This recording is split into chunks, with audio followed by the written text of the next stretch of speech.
Palavra da Verdade, com Hernandes Dias Lopes. Deus está neste lugar. E o Deus que está presente é o Deus que fala. E a sua voz é poderosa. A sua voz é irresistível. E você escuta a voz de Deus quando você abre a sua Bíblia.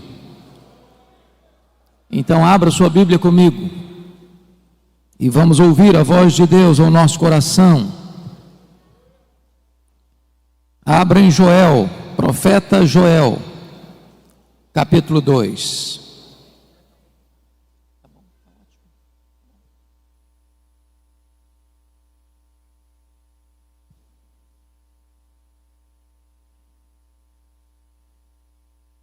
Profeta Joel, capítulo 2.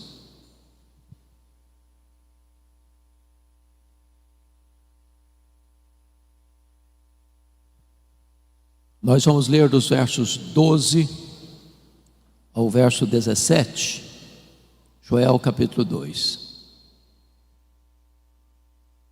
Ainda assim, agora mesmo, diz o Senhor,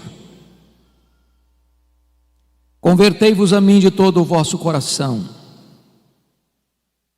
e isso com jejuns, com choro e com pranto.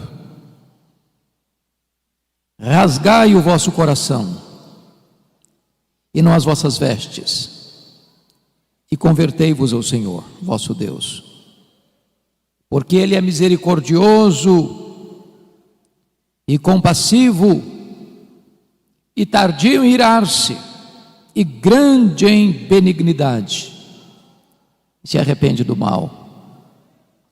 Quem sabe se não se voltará e se arrependerá, e deixará após si uma bênção, uma oferta de manjares e libação para o Senhor nosso Deus. Tocai a trombeta em Sião, promulgai um santo jejum, proclamai uma assembleia solene, congregai o povo, santificai a congregação, ajuntai os anciãos, reuni os filhinhos e os que mamam. Saia o noivo da sua recâmara e a noiva do seu aposento. Chorem os sacerdotes, ministros do Senhor, entre o pórtico e o altar, e orem. Poupa o teu povo, ó Senhor, e não entregues a tua herança ao opróbrio, para que as nações façam escárnio dele, porque hão de dizer entre os povos: onde está o seu Deus? Ainda nesse mesmo capítulo, versos 28 e 29. E acontecerá depois que derramarei o meu espírito sobre toda a carne. Vossos filhos e vossas filhas profetizarão, vossos velhos sonharão, e vossos jovens terão visões. Até sobre os servos, sobre as servas, derramarei o meu espírito naqueles dias. Aleluia. Amém. Eu estou diante de uma assembleia majoritariamente de jovens.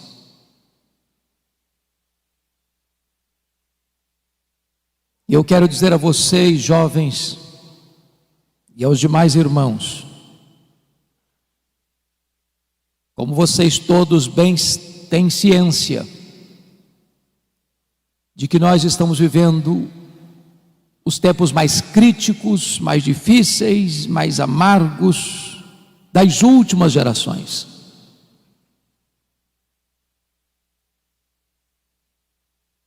Nós estamos vivendo um tempo onde concentradamente, deliberadamente, forças sobre-humanas e forças das trevas têm agido sem pausa para destruir os fundamentos da família, da igreja, da sociedade. Certamente há uma grande onda de cristofobia no mundo.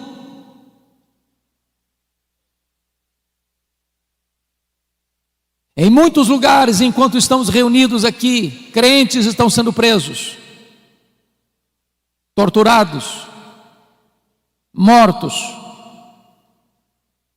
Mas essa não é a perseguição mais perigosa. Porque ao longo da história o sangue dos mártires tem sido a sementeira do Evangelho.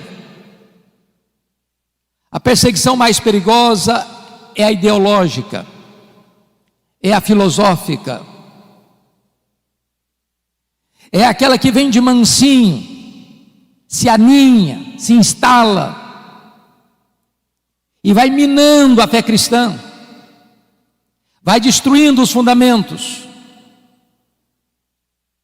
E esta onda que nós estamos vendo hoje, nas universidades, nos parlamentos, nas cortes, onde nações outrora protestantes evangélicas já estão se curvando, cedendo e se colocando de cócoras diante desse ataque tão sutil, mas tão frontal. Em tempos assim, não é possível uma igreja tímida, fraca, que se conforma com este século, resistir a esta onda. Portanto, a maior necessidade nossa, na nossa geração, irmãos, é de um poderoso avivamento espiritual.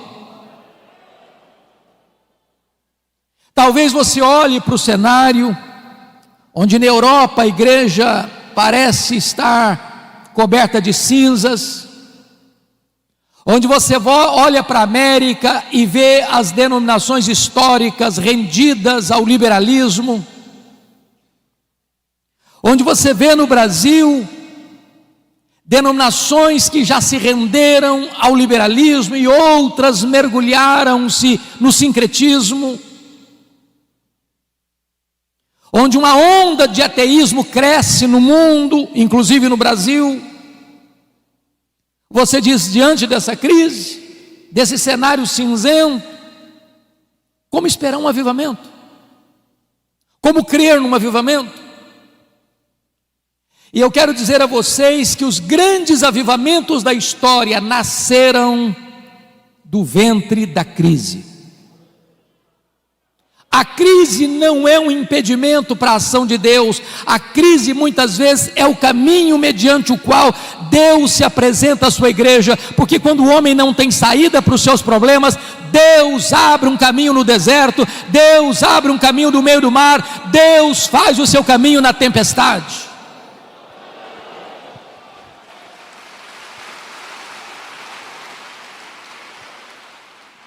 E eu queria que você, com a Bíblia aberta no texto comigo, eu preciso que você esteja com a sua Bíblia aberta no texto, para nós entendermos qual era a crise que o profeta Joel estava descrevendo, para propor um avivamento ou uma volta profunda para Deus. Por favor, olha comigo.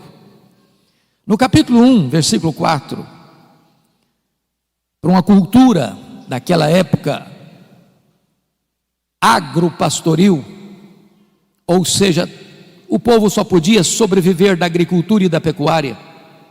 Olha comigo o verso 4, o que está acontecendo? O que deixou o gafanhoto cortador, comeu o gafanhoto migrador. O que deixou o migrador, comeu o gafanhoto devorador. O que deixou o devorador, comeu o gafanhoto destruidor. O gafanhoto é um inseto que encontra pela frente um pomar e deixa para trás um deserto. O gafanhoto é um inseto que come e defeca ao mesmo tempo. E esses 4 bandos de gafanhotos trouxeram uma devastação total para a agricultura daquele tempo. Se não bastasse isso, em segundo lugar, veja comigo o verso 10, do capítulo 1. o campo está assolado e a terra de luto, porque o cereal está destruído, a vide se secou, as olivas se murcharam. O que você nota aqui é um cenário de seca severa. As chuvas não descem, o solo não produz, não tem alimento, os armazéns estão vazios, os celeiros estão vazios, a mesa está sem comida. Mas em terceiro lugar, olha comigo o verso 12 deste capítulo 1. A vide se secou, a figueira se murchou, a romeira também e a palmeira, entenda-se aqui a tamareira, e a macieira, todas as árvores do campo se secaram, e já não há alegria entre os filhos dos homens. Se você percebeu, todas estas árvores descritas são frutíferas, a base da economia, a base da comida na mesa, a base da sustentação do povo. Estamos falando de uma crise de sobrevivência, não só de um ataque de insetos, mas de uma seca severa. Mas tem mais. Olha comigo o versículo 17. A semente mirrou debaixo dos seus torrões, os celeiros foram assolados, os armazéns derribados, porque se perdeu o cereal. Em outras palavras, mesmo diante da seca e do ataque de insetos, o povo ainda pegou as suas poucas sementes que tinham e apostou na esperança e plantou na esperança de que aquela semente pudesse ser regada por uma chuva e pudessem ter colheitas. Mas até esta semente morreu mirrada no ventre da terra. Mas tem mais. Como é que fica diante disso a pecuária? Olha o verso 18. Como geme o gado, as manadas de bois estão sobremodo inquietas, porque não tem pasto, também os rebanhos de ovelhas estão perecendo. Em outras palavras, agora não só não tem fruto, como não tem gado, como não tem carne, como não tem leite, como não tem manteiga, como não tem provisão, como não tem comida. A nação está assolada por uma crise financeira sem precedentes.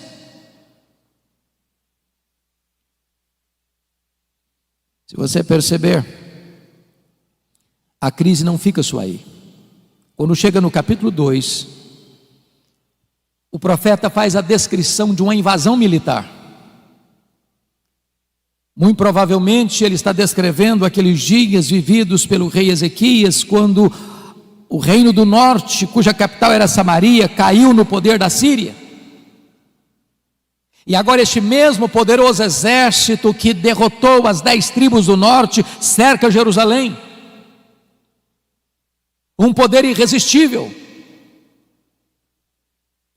E a descrição que ele faz no capítulo 2 é de que o povo está completamente cercado, entrincheirado, encurralado, e não tem condições de oferecer resistência a este poderoso exército que está cercando a cidade. Este é o cenário. Crise política, econômica. Se você perceber comigo no capítulo 1, versículo 9, a igreja está sofrendo as consequências. Cortada está da casa do Senhor a oferta de manjares e a libação, e os sacerdotes, ministros do Senhor, estão enlutados. Então tem crise na igreja, tem crise no Estado, tem crise na economia, tem crise na política, tem crise social, tem crise para todo lado. O que fazer numa hora dessa? É aí que entra o capítulo 2, versículo 12, que nós lemos. Ainda assim, agora mesmo, diz o Senhor, convertei-vos a mim. O Brasil está em crise, o mundo está em crise, os homens estão desesperados. Mas quando na crise o povo de Deus se volta para Deus, nasce o sol da esperança, nasce a cura, nasce a restauração. E eu gostaria que você olhasse comigo nesta noite, quais são esses aspectos dessa volta para Deus, a natureza dessa volta para Deus. Primeiro, é uma volta para uma relação pessoal com Deus. Olha o verso 12: convertei-vos a mim. Não se trata de uma relação institucional. Não se trata apenas de você ser membro de Canaã ou de qualquer outra comunidade cristã evangélica de Fortaleza. Se trata sim de uma relação pessoal de você com Deus, de você se voltar para Deus, de você conhecer a intimidade de Deus, de você saber quem é Deus na sua vida, na sua história, é de você se render por completo ao Deus vivo e todo-poderoso, que pode pegar você hoje e levantar você, e revestir você de forças, e avivar o seu coração.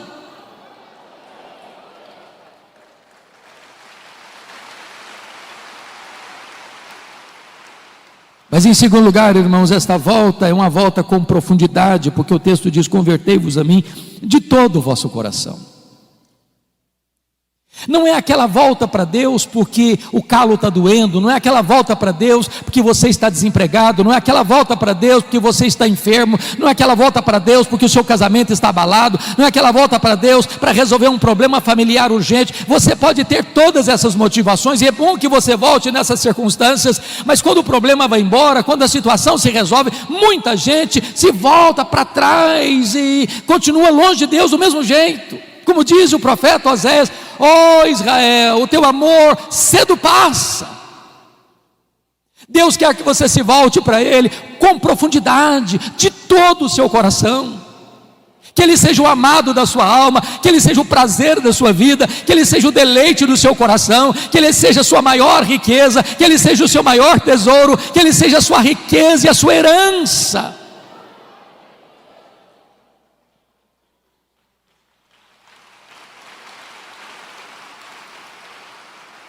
Mas em terceiro lugar, essa volta para Deus é uma volta com diligência, porque o versículo 12 diz: convertei-vos a mim de todo o vosso coração, e isso com jejuns. Parece-nos que este é um exercício espiritual, uma disciplina espiritual desprezada nos nossos dias. O que é jejum? Qual foi a última vez que você jejuou para se voltar para Deus? Jejum é quando você se abstém do bom pelo melhor. Quando você come, você se alimenta do pão da terra. Mas quando você jejua, você se alimenta do pão do céu.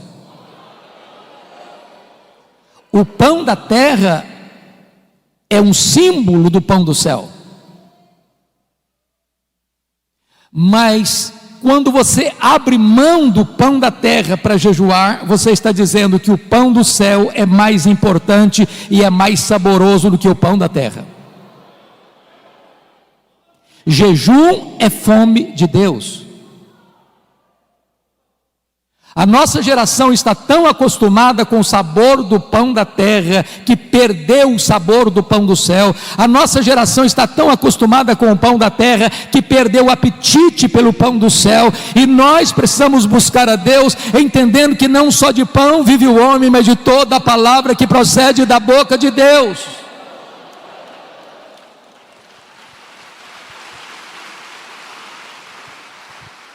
O apóstolo Paulo, escrevendo aos Coríntios, disse: portanto, quer comais, quer bebais, quer façais qualquer outra coisa, fazei tudo para a glória de Deus. Nós comemos para a glória de Deus e nós jejuamos para a glória de Deus. Então você pergunta: se eu como para a glória de Deus e se eu jejuo para a glória de Deus, qual é a diferença então entre comer e jejuar? É que quando você come para a glória de Deus, você se alimenta do símbolo do pão do céu. Mas quando você jejua para a glória de Deus, você se alimenta do próprio pão do céu. Oh, irmãos, nós precisamos nos voltar para Deus, desejando mais a Deus do que as bênçãos de Deus. Mais a presença de Jesus, como cantamos, do que dinheiro, do que sucesso, do que prazeres.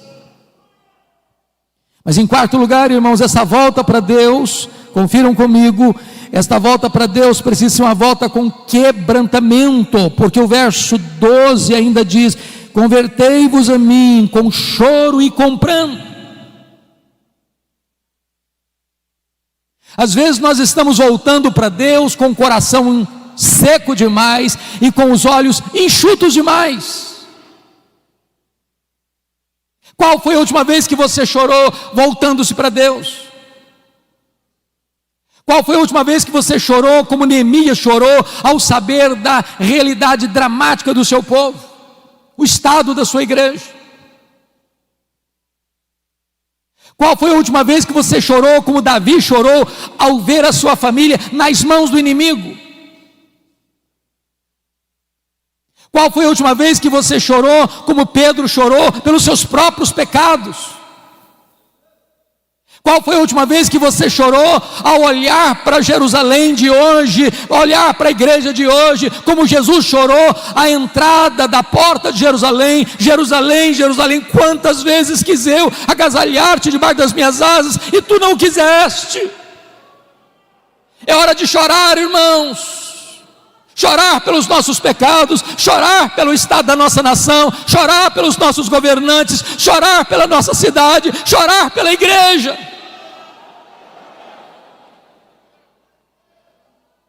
Mas notem mais, essa volta para Deus, em quinto lugar, precisa ser uma volta com sinceridade, porque o verso 13 diz: rasgai o vosso coração e não as vossas vestes, e convertei-vos ao Senhor vosso Deus. O que significa isso? Esta cerimônia de rasgar as vestes acontecia quando alguém ficava muito chocado, atônito com a situação de escândalo, de vergonha, de pecado, de opróbrio. Então, quando as pessoas viam alguma coisa muito triste, muito dolorosa, muito escandalosa, e elas ficavam com um senso de vergonha diante daquela realidade, eles rasgavam as roupas. Mas de repente, a cerimônia ou o fato de rasgar as roupas foi se tornando um hábito, um costume, e virou um emblema de uma espiritualidade hipócrita, mentirosa, uma espiritualidade cênica, um teatro espiritual. E sabe, irmãos, não tem nada mais perigoso do que o nosso coração enganoso. De repente nós começamos a fingir uma espiritualidade que não temos. De repente nós temos uma espiritualidade de palco, de performance, de teatro, onde nós passamos uma ideia de que somos cheios do Espírito Santo, quando estamos secos. De repente nós passamos uma espiritualidade de gente de Deus, de cheio do Espírito Santo, de oração e de piedade, que isso não acontece mais. Muitas vezes nós somos como Moisés, que desceu do Monte Sinai, o rosto dele brilhava, e diz a Bíblia que as pessoas não podiam se aproximar dele por causa da glória de Deus, do brilho do rosto dele. E então o que Moisés fez? Ele pôs um véu no rosto, para que as pessoas pudessem se aproximar. Mas esse homem tão ousado, esse homem que fez dobrar diante dele com um cajado na mão o mais poderoso império do mundo, o império egípcio, diz a Bíblia que num dia ele foi covarde, ele não foi ousado, ele não foi corajoso. Sabe que dia? Quando ele percebeu que aquele brilho do rosto dele estava desvanecendo, e ele não queria que ninguém soubesse disso. Ele manteve o véu quando não precisava mais do véu. Ele queria passar uma imagem para as pessoas que ele era muito espiritual. Ele queria passar para as pessoas a ideia de que a Shekinah de Deus estava no rosto dele. E diz Paulo, nesse dia ele não foi ousado. E você e eu, se queremos experimentar um poderoso reavivamento espiritual, precisamos ter muito cuidado com os clichês, com os jargões que nós criamos. Às vezes nós vamos orar, damos uma tremidazinha na voz para passar a ideia que nós somos espirituais. Deus não se importa com isso. Ele conhece o coração. Ele está dizendo, rasgue o coração, rasgue o coração, rasgue o coração nessa volta para mim.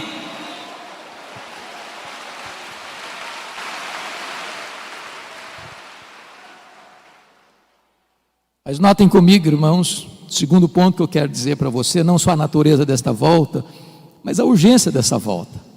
Olha no começo do verso 12, quando ele diz: ainda assim agora mesmo. O que ele quer dizer, ainda assim agora mesmo, convertei-vos ao Senhor? Se você prestou atenção na narrativa do capítulo 1 e do capítulo 2, a situação era de crise, a economia combalida, a igreja sem suprimento e os sacerdotes chorando, não tem dízimo, não tem oferta. Se você olha para o campo, não tem fruto. Se você olha para o pasto, o gado está morrendo de fome e de sede. Se você olha para o cenário político, o poder de um império invasor está pronto para tomar a cidade. A crise é medonha, mas Deus está dizendo: ainda assim, agora mesmo, se vocês se voltarem para mim, se converterem a mim, eu mudo esse cenário, eu altero esse cronograma, eu transformo essa realidade triste numa situação de alegria e de vitória.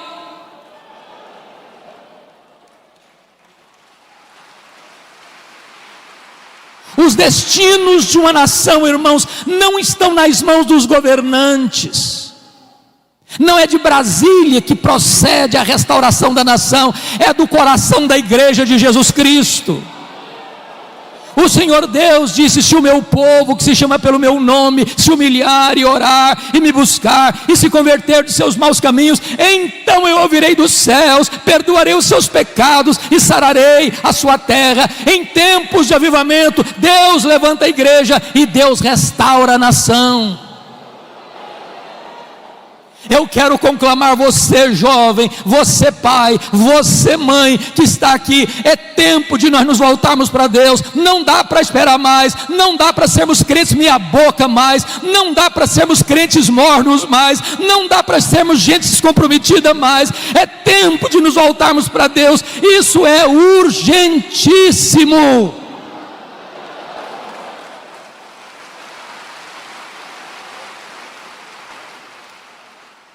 Mas em terceiro lugar, depois que você examina a natureza da volta e a urgência da volta, o profeta Joel vai nos dar um motivo para essa volta para Deus. Confira comigo o verso 13. Convertei-vos ao Senhor vosso Deus. Por quê? Olha a razão. Por quê? Porque Ele é misericordioso e tardio em irar-se, e grande em benignidade, e se arrepende do mal. Quantas vezes você e eu já choramos pelo nosso pecado? Quantas vezes vocês e eu já dissemos: Senhor, tem misericórdia de mim? Porque se Deus observar os nossos pecados, nós vamos perecer. Talvez você pergunte: mas como assim, pastor? Pecando? Presbíteros, líderes? Deixa eu dizer uma coisa a você. Se você não está vendo os seus pecados, é porque você está longe da luz. As pessoas que mais confessam os seus pecados e mais choram pelos seus pecados, não são as que mais pecam, são as que mais perto de Deus andam. Porque quando nós estamos na presença daquele que é santo, santo, santo, até os serafins cobrem o rosto.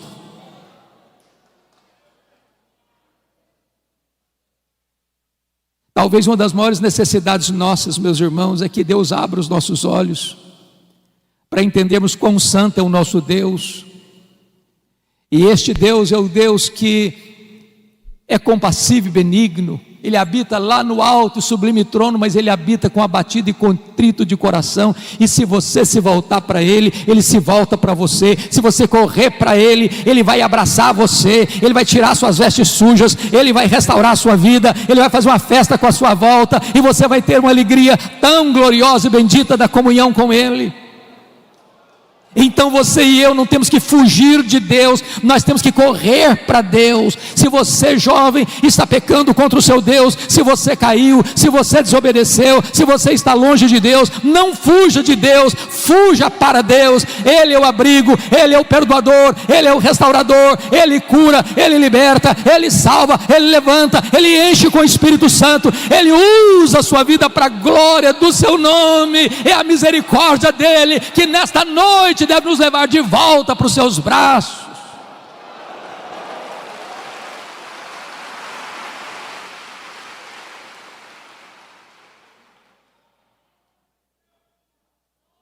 Mas notem comigo, como é que deve ser esta convocação para a volta para Deus. Olha o versículo 15 comigo.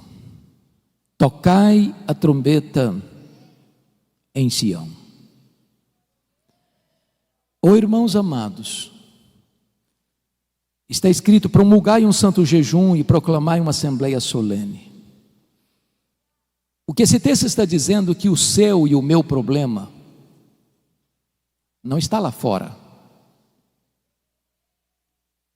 está aqui dentro do nosso coração. A trombeta não é tocada para fora dos muros, a trombeta é tocada para dentro de Sião.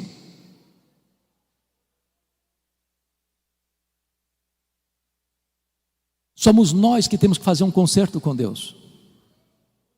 Somos nós que temos que nos voltar para Deus.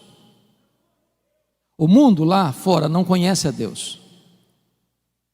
Eles estão atrás, não agora por causa da pandemia, mas nesse período atrás de um carro elétrico, numa passarela de carnaval, ou jogando droga nas veias, ou se embriagando, ou se prostituindo, ou correndo atrás de seminários de autoajuda, ou talvez de misticismo, de sincretismo, porque eles estão com um vazio enorme na alma, e eles não encontram a forma de preencher esse vazio. Mas você e eu conhecemos a Deus, você e eu sabemos que Deus é a fonte da vida, você e eu sabemos que só Deus satisfaz a nossa alma, e é hora de nós nos voltarmos para Deus. A trombeta precisa ser tocada aqui, porque o juízo começa pela casa de Deus.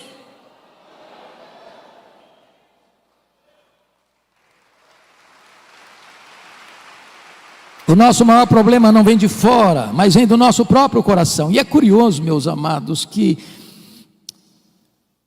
há um momento em que o jejum deixa de ser particular. Jesus disse que quando você for jejuar, não é se, é quando, porque pressupõe que crente jejua. Você deve lavar o rosto, você não deve fazer propaganda, você não deve trocar trombeta. Mas há um momento em que a crise é grande e é geral. Esse jejum não é mais particular, esse jejum é convocado, é conclamado, ele é geral, ele é para todos. E quem sabe nós precisamos hoje, irmãos, dizer: meu Deus, nós precisamos nos voltar para Ti.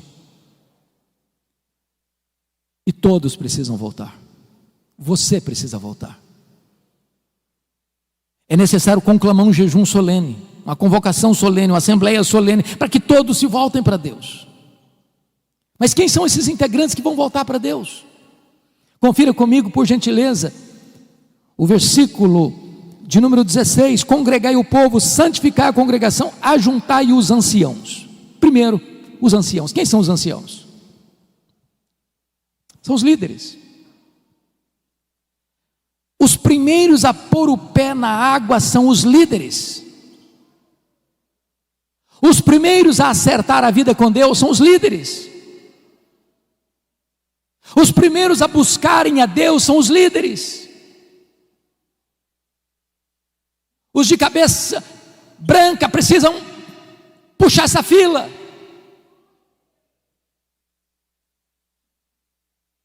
E eu estou certo de que a liderança desta igreja está incomodada, está desafiada, está desejosa de conclamar esta congregação a se voltar para Deus. E esta liderança está botando o pé na frente: estamos aqui, venham conosco. Mas quem mais precisa se voltar?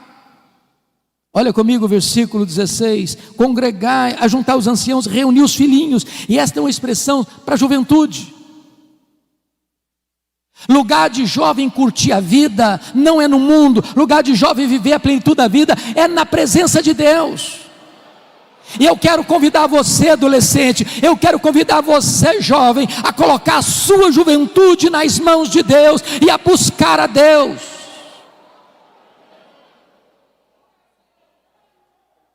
Eu ontem compartilhei com o pastor Gessé da minha alegria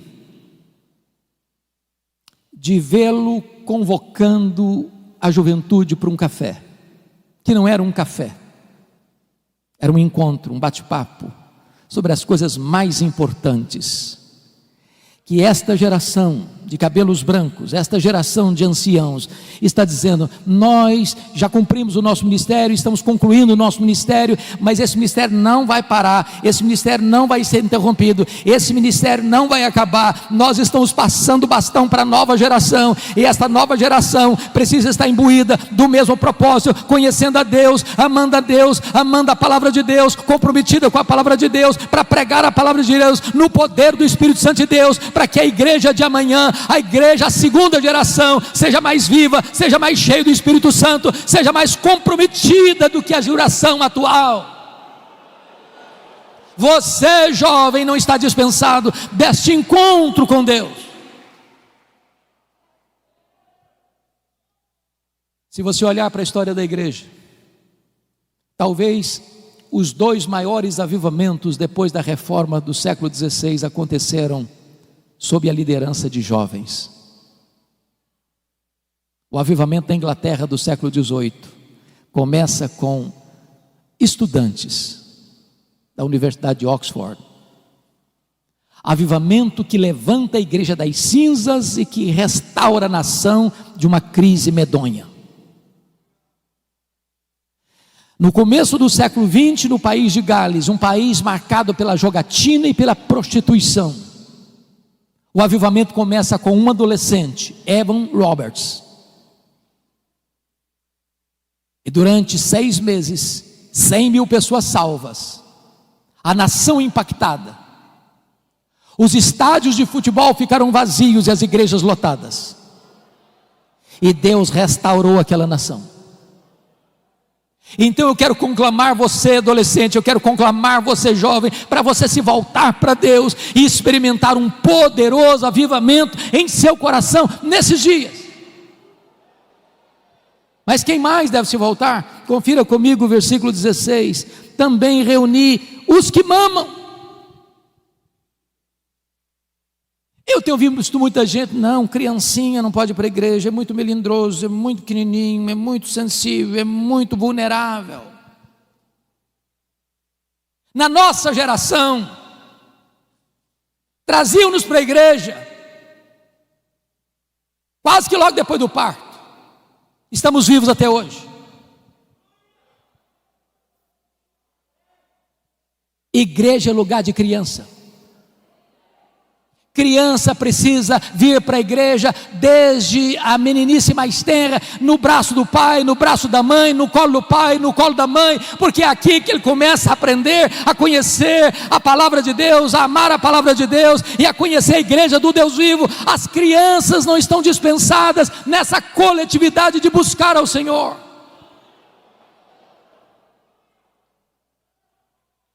Mas preste atenção.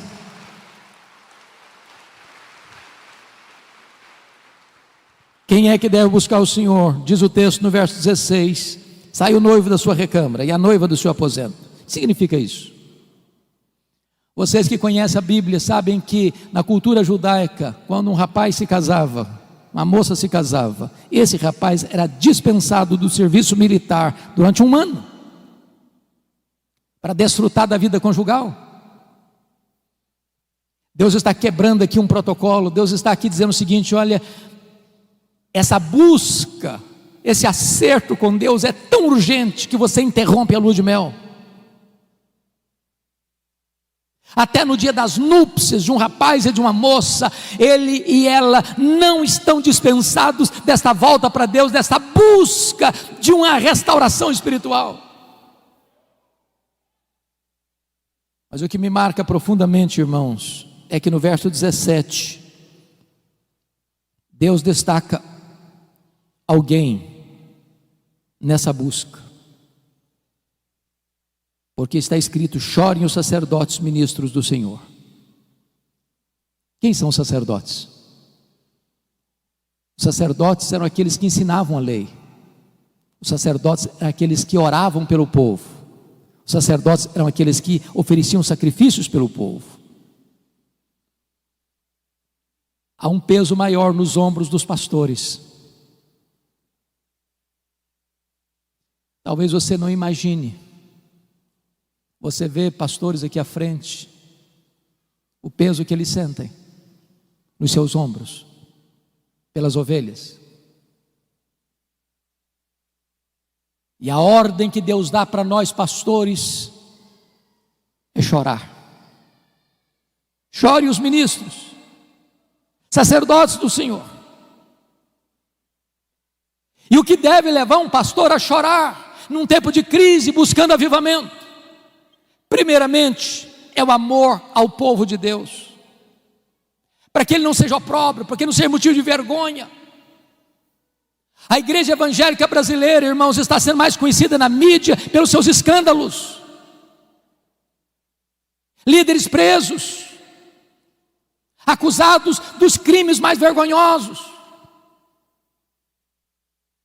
E nós pastores precisamos chorar, dizer: meu Deus, não deixa a tua noiva passar vergonha, não deixa a tua igreja ser enxovalhada neste mundo, não deixa a tua igreja ser motivo de piada no mundo, não deixa a tua igreja passar por esse vexame público. Salva o teu povo disso. Mas em segundo lugar, os sacerdotes precisam chorar por uma outra motivação: o zelo pela glória de Deus. Porque hão de dizer entre os povos: onde está o seu Deus? O líder precisa ter paixão pela glória de Deus, zelo pelo nome de Deus. Porque quando a noiva está suja, quando a noiva está indiferente, quando a noiva perdeu o seu primeiro amor, a glória de Deus, a honra de Deus é questionada no mundo. Cadê Deus? Por que Deus não age? Por que Deus permite isso? Por que a igreja está desse jeito?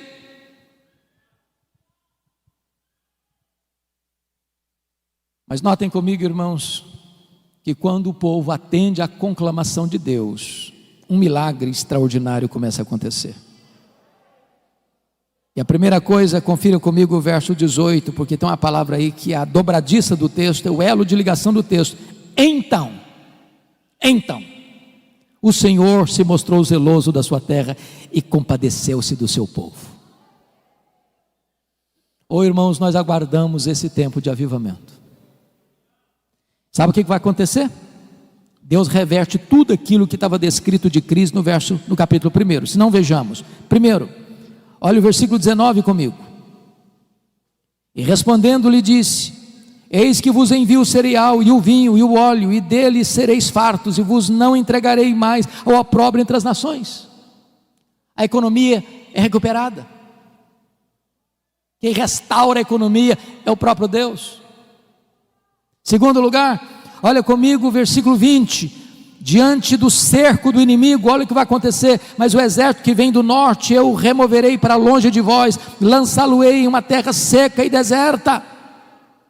O inimigo que está entrando, invadindo, ameaçando, Deus o dispersa, Deus dá livramento. Terceiro, numa época de chuva, de seca, olha o resultado no verso 23. Alegrai-vos, pois, filhos de Sião, regozijai-vos no Senhor vosso Deus, porque Ele vos dará em justa medida a chuva, fará descer como outrora a chuva temporã e a serôdia. Agora não tem mais seca, tem chuva. Quarto lugar, diante do ataque dos gafanhotos, olha o resultado no verso 25: restituir-vos-ei os anos que foram consumidos pelo gafanhoto migrador, pelo destruidor, pelo cortador, o meu grande exército que enviei contra vós outros. Agora preste atenção: quem mandou os gafanhotos? Não foi o diabo? Eles não vieram de moto próprio. o próprio Deus mandou os 4 grupos de gafanhotos, como disciplina ao seu povo, para que o seu povo se voltasse para Ele. Oh, irmãos amados, Deus está tocando trombetas aos nossos ouvidos. A crise mundial é uma voz altissonante de Deus à sua igreja: meu povo, volte-se para mim, volte-se para mim, volte-se para mim. Que quem tem poder de reverter essa crise sou eu. Quem tem poder de suspender essa crise sou eu. Quem tem poder de levantar a igreja e restaurar as nações sou eu.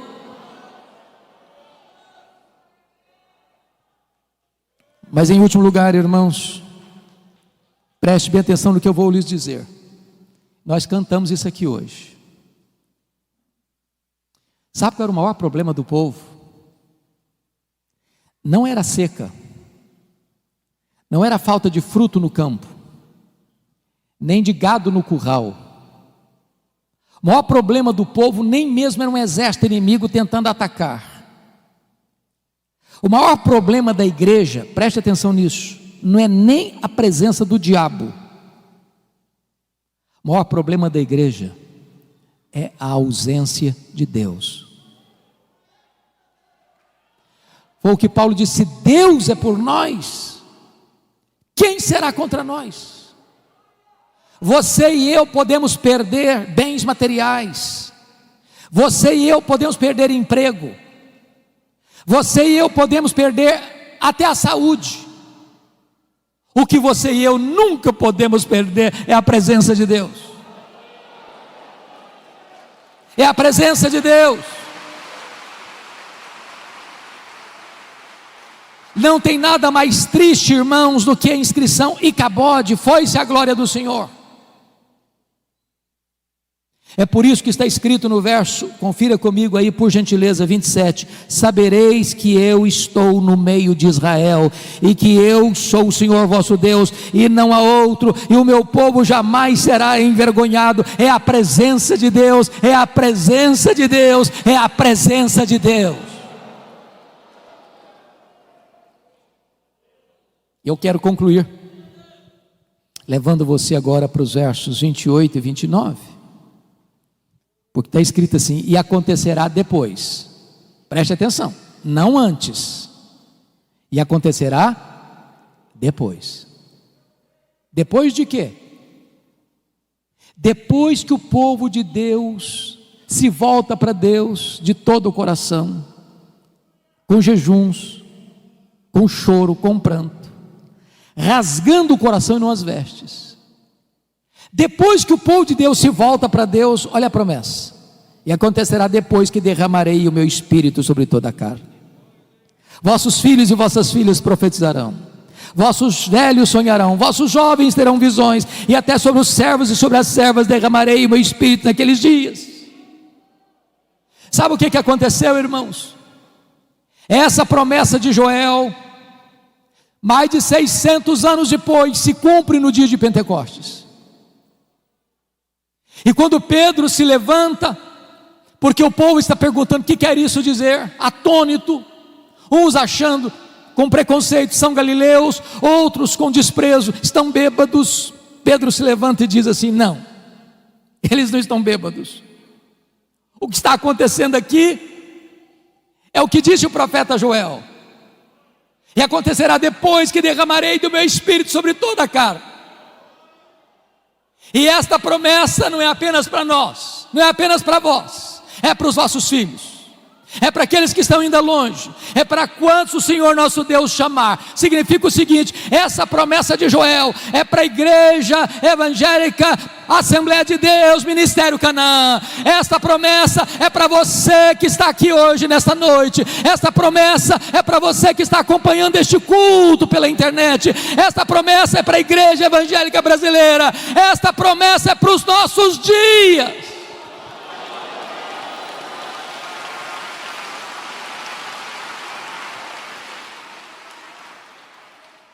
E notem vocês que quando Deus derrama do seu Espírito, Ele vai rompendo todas as barreiras humanas, porque não tem gênero, é sobre os filhos e sobre as filhas. Também preste atenção, não tem idade sagrada, é para os velhos e é para os jovens. E também não tem classe social, é até para os servos e para as servas.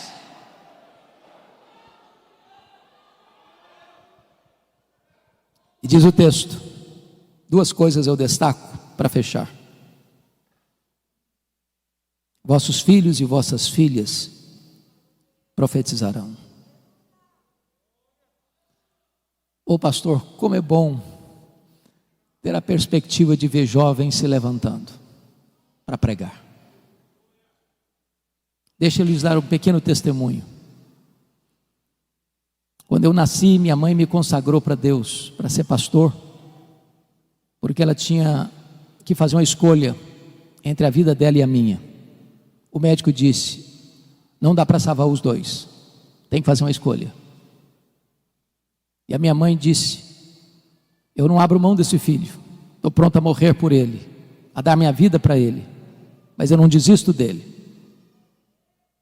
E a minha mãe fez um voto para Deus e disse: se esse filho sobreviver, eu quero que ele seja um pastor, eu o consagro para ser um ministro do Evangelho. Deus ouviu a oração da minha mãe e eu nasci. Mas a minha mãe, sábia que foi, nunca me contou esse projeto dela com Deus, porque ela não queria que eu fosse sugestionado para um seminário. Ela queria que Deus me chamasse. E o meu sonho de criança, de adolescência e de juventude era ser advogado e político. Eu não abria mão de assistir todos os comícios da minha cidade. No dia que eu fiz 18 anos, eu tirei meu título, me filiei num partido e tinha sonhos. E um dia eu estou conversando com um homem de Deus e disse para ele: depois que eu realizar os meus sonhos, que eu for um homem bem sucedido profissionalmente, eu vou entrar num seminário, fazer teologia e me preparar para servir a Deus melhor.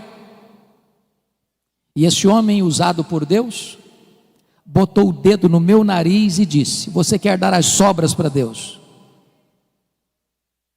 Deus quer você agora, com a sua juventude, com a sua inteligência, com a sua força.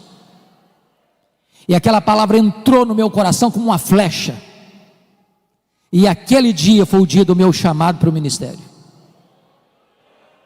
Eu quero dizer para você, jovem, que hoje esteve no café da manhã, e outros mais que Deus há de levantar,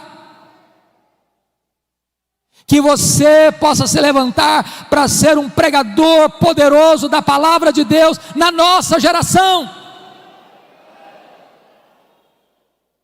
Que o melhor dos nossos filhos se levantem como pregadores nessa geração. Vossos filhos e vossas filhas profetizarão. Mas tem mais, está escrito aqui: vossos velhos sonharão. O que significa isso? Não é que você comeu um pouco mais no jantar e de noite sonhou, não. Se você perceber a marca do velho, e eu posso dizer isso porque meus cabelos já estão brancos, é que nós vivemos das glórias do passado. Nós começamos a ler a vida pelas lentes do retrovisor. E quando um velho está cheio do Espírito Santo, ele começa a olhar para frente. Ele começa a ter planos, ele começa a sonhar, ele começa a projetar, ele começa a ter alvos elevados. Ele é um Caleb que com 85 anos quer conquistar uma montanha. Então deixa eu dizer uma coisa para você que de cabelos brancos: não tem aposentadoria no reino de Deus. Enquanto você tiver fôlego de vida, enquanto você tiver um fiapo de vida, você está convocado a fazer a obra de Deus.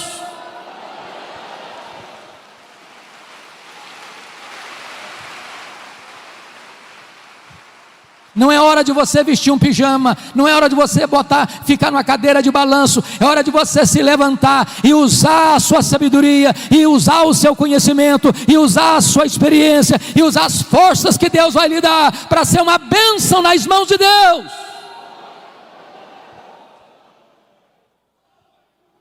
Mas o texto conclui dizendo: e os vossos jovens terão visões. Claro que não está falando também de visões místicas. A marca do jovem é ter força, mas falta-lhe a experiência. Mas um jovem cheio do Espírito Santo, ele é mais sábio do que um velho insensato. Um jovem cheio do Espírito Santo, ele tem visão da obra de Deus, e ele quer alcançar grandes coisas para Deus. E a nossa oração, irmãos, é que Deus se compadeça de nós, para que nós nos levantemos, crianças de peito, adolescentes e jovens, noivo e noiva, recém-casados, servos e servas, velhos e jovens, todos nós nos levantemos dizendo: Senhor, o Brasil está em crise, o mundo está em crise, a igreja está em crise, mas em tempo de crise o Senhor pode soprar sobre nós o teu sopro. Em tempo de crise o Espírito Santo pode vir sobre nós como um vento impetuoso e encher toda esta casa.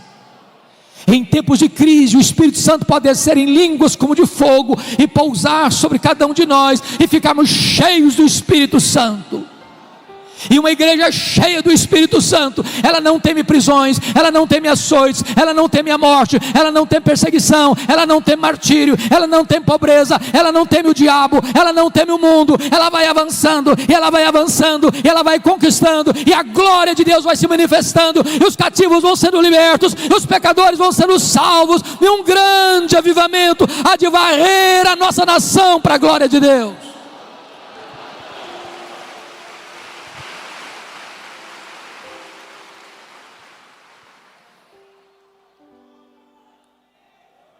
Você quer esse avivamento, irmão? Você anseia por ele? Não dá mais para esperar.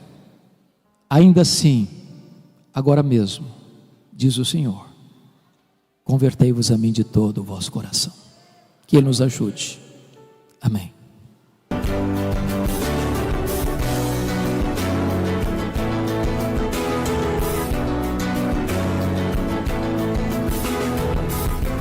Palavra da Verdade, com Hernandes Dias Lopes.